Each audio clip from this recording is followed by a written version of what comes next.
Vamos falar de uma artista que atravessou séculos de esquecimento, mas hoje, com a devida justiça e resgate de sua arte, ela é uma referência do barroco italiano.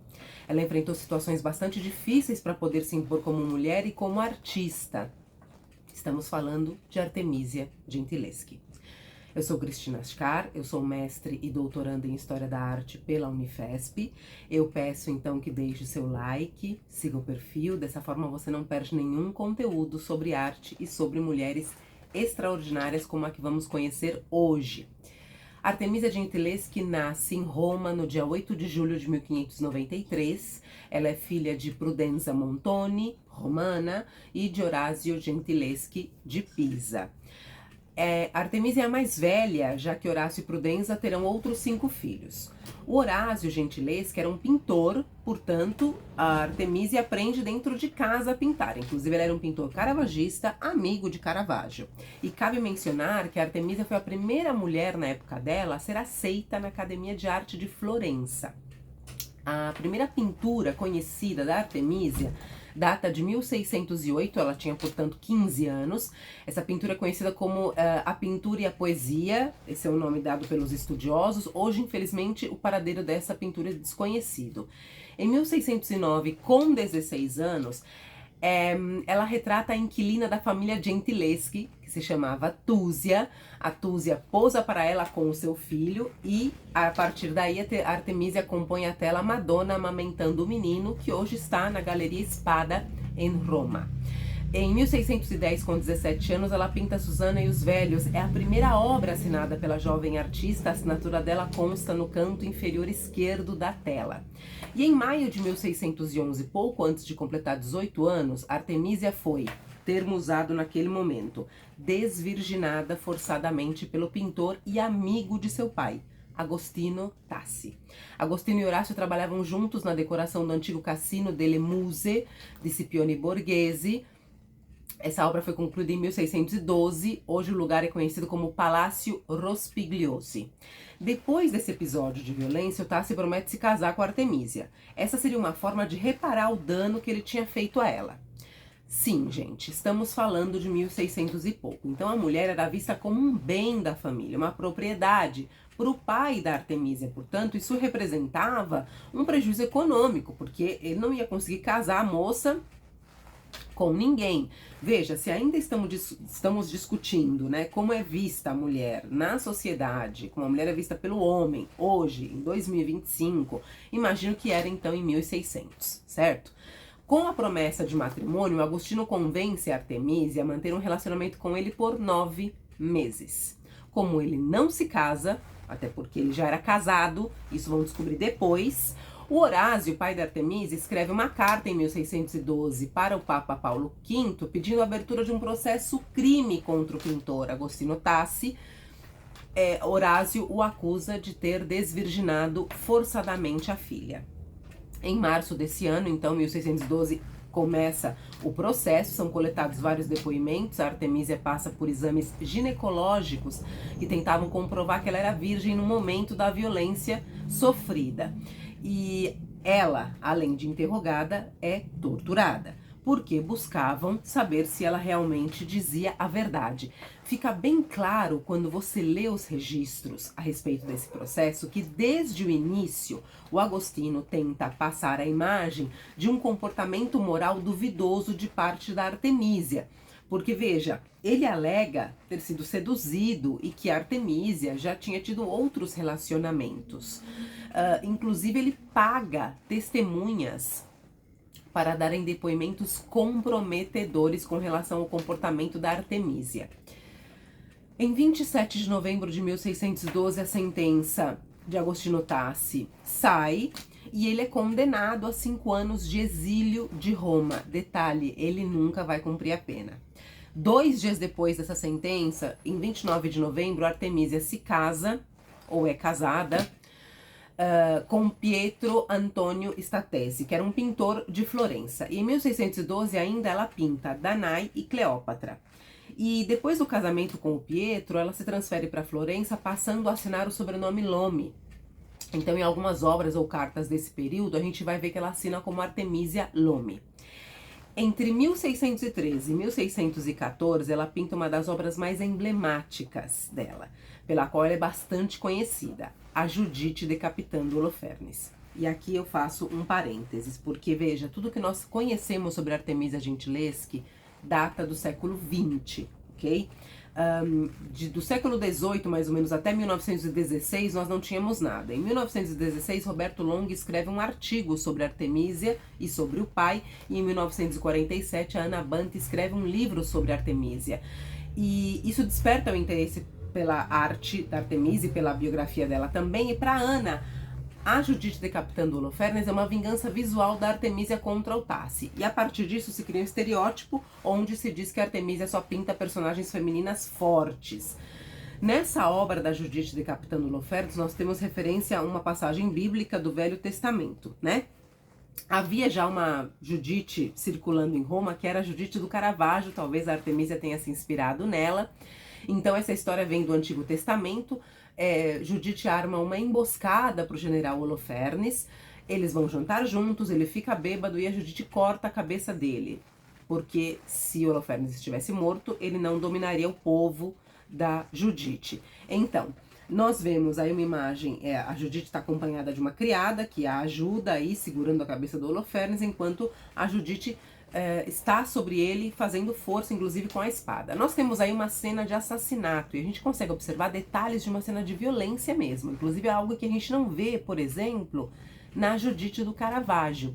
A gente pode até dizer, em certo aspecto, que a do Caravaggio parece ser uma mulher até frágil, se comparamos com a Judite da Artemisia. A forma como a Artemisia retrata essa cena é bastante interessante, porque a gente está falando de um assassinato, então transparência e delicadeza é a última coisa que vai combinar com essa situação. Então, por isso, eu digo que acredito que a Artemisia nos passa uma fortaleza, nos passa uma determinação, inclusive, porque é nítida também a força física que a Judite faz para conseguir cumprir essa tarefa, que é algo que a gente consegue detectar aí, e se buscamos outras Judites de outros autores, nós não vamos ver. Eu aqui contextualizei a Judite do Caravaggio, porque ela era a que estava circulando naquele momento em Roma.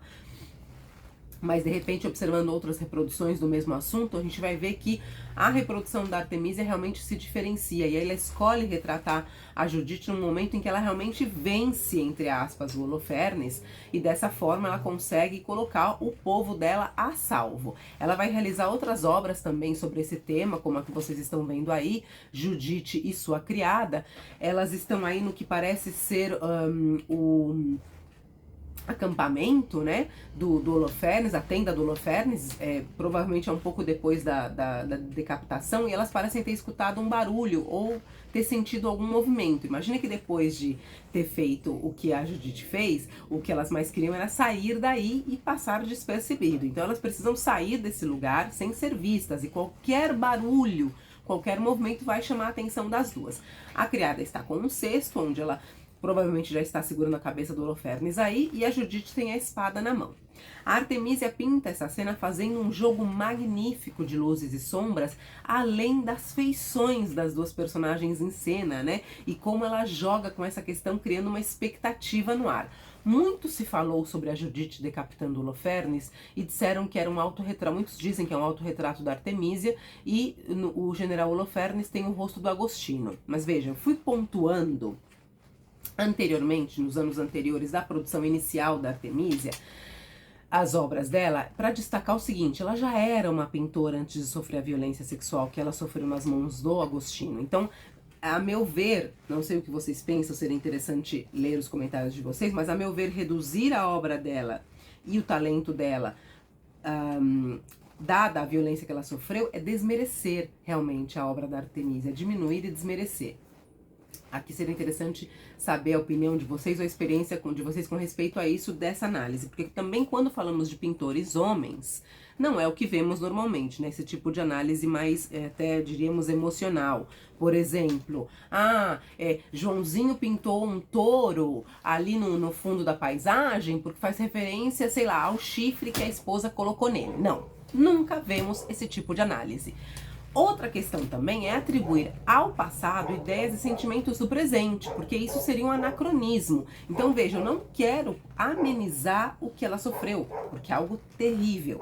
Porém, volto a ressaltar, Artemisia já era uma artista e uma super artista antes de sofrer a violência sexual que sofreu. Inclusive, se a gente for analisar então cronologicamente, é aos 17 anos, um ano antes desse episódio terrível, que ela pinta Susana e os Velhos. Veja, a história da Susana também é do Velho Testamento. Ela estava um dia ali tomando banho no jardim da casa dela. Chegaram esses dois homens mais velhos que tentam obrigá-la a cumprir favores sexuais e que ameaçam com que, se ela não cedesse, eles iriam difamá-la, dizendo que ela havia sido vista com outro homem. A Susana era casada. Então, naquele momento, uma mulher ser acusada de adultério era condenação à morte. A Susana não cede, ela se recusa a cumprir com esses favores sexuais, né?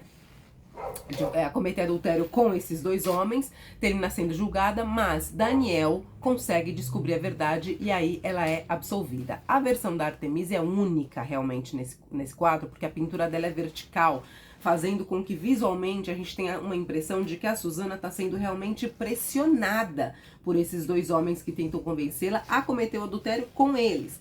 Então acredito que dificilmente outro artista consiga interpretar essas passagens bíblicas com essas personagens bíblicas fortes com a abordagem que a Artemisia fez. Isso sim é inegável. Aqui temos uma obra extremamente interessante, também bastante estudada, que é o autorretrato dela como Santa Catarina de Alexandria, que inclusive essa obra foi comprada há pouco tempo pelo National Gallery de Londres por 3,6 milhões de libras. A Santa Catarina foi martirizada, enfim, foi presa numa roda e foi salva graças a um milagre divino, graças à sua fé.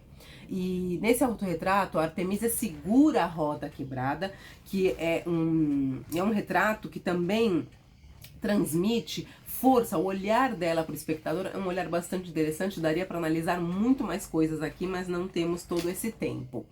Outro autorretrato conhecido dela é o autorretrato como alegoria da pintura. Veja, ela não encara o espectador de frente. Numa mão ela segura a paleta, na outra ela segura o pincel, mas a gente percebe o trabalho da Artemisia com as cores. A gente também não sabe o que ela está pintando, mas aqui o mais interessante é, se a gente analisar a vestimenta dela e essa manga do braço esquerdo que está bem próxima do espectador. Veja como brilha esse verde lindíssimo, né?